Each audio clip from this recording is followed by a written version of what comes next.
Assalamualaikum warahmatullahi wabarakatuh. Di sini saya akan menjelaskan mengenai ciri-ciri prosodi atau suprasegmental bahasa Indonesia. Sebelum itu, adapun tujuan saya membuat video ini untuk pemenuhan tugas mata kuliah fonologi.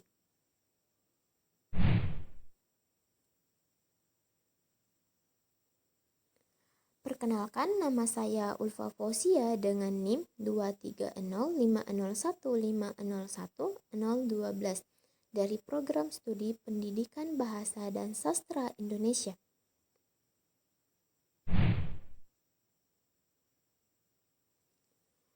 Menurut Krida Laksana 2008, bahwa prosodi adalah ciri fonologis yang meliputi lebih dari satu segmen dalam kontinun ujaran, dan suprasegmental adalah unsur yang menemani dan memengaruhi bunyi bahasa dan bukan bunyi sejati.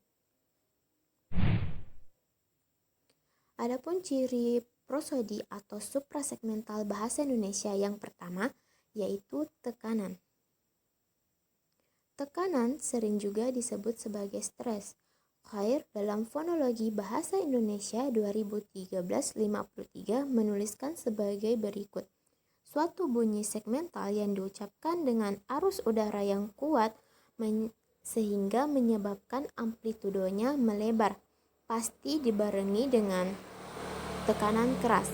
Sebaliknya, sebuah bunyi segmental yang diucapkan dengan arus udara yang tidak kuat sehingga amplitudonya menyempit, pasti dibarengi dengan tekanan lunak.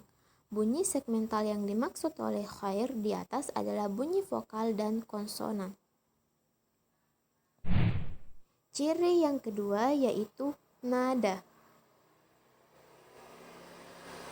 Nada adalah suatu jenis unsur suprasegmental yang diukur oleh tinggi rendahnya aliran perkataan. Tinggi rendahnya aliran perkataan terjadi karena frekuensi getaran yang berbeda antara segmen. Bila seseorang berada dalam kesedihan, ia akan bercakap dengan nada yang rendah. Sebaliknya, bila berada dalam keadaan gembira atau marah, nada tinggilah yang biasanya akan digunakan. Suatu perintah atau pertanyaan selalunya akan menggunakan nada yang khas. Nada dalam ilmu bahasa biasanya dilambangkan dengan angka, misalnya 232 yang berarti segmen pertama lebih rendah bila dibandingkan dengan segmen kedua, sedangkan segmen ketiga lebih rendah dari segmen kedua. Ciri yang ketiga yaitu durasi. Di sini bunyi dilihat lewat panjang atau pendek pelafalannya. Durasi memiliki peran yang penting dalam bahasa Arab karena unsur suprasegmental ini bersifat fonemis dan dapat mengubah makna. Sementara itu, dalam bahasa Indonesia durasi tidak bersifat fonemis.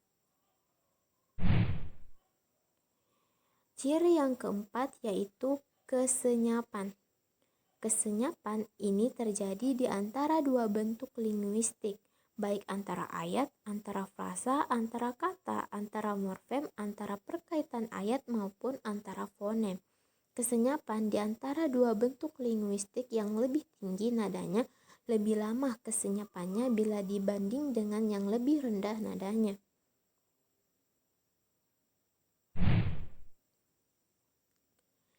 Ciri yang terakhir yaitu intonasi.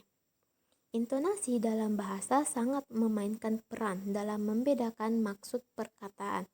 Berbeda dengan nada, intonasi dalam bahasa Indonesia sangat berperan dalam pembedaan maksud kalimat.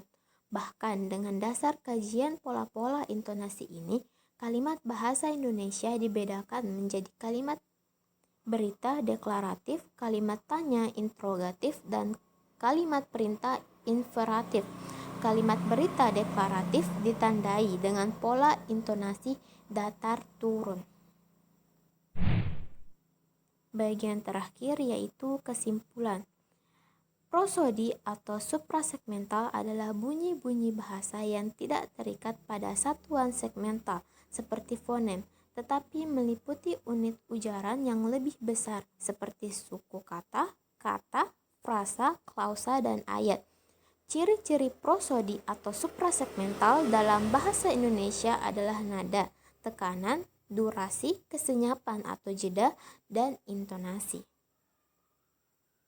Mungkin itu saja yang bisa saya sampaikan. Semoga apa yang saya sampaikan ini bisa dimengerti oleh teman-teman. Saya akhiri dengan ucapan wassalamualaikum warahmatullahi wabarakatuh.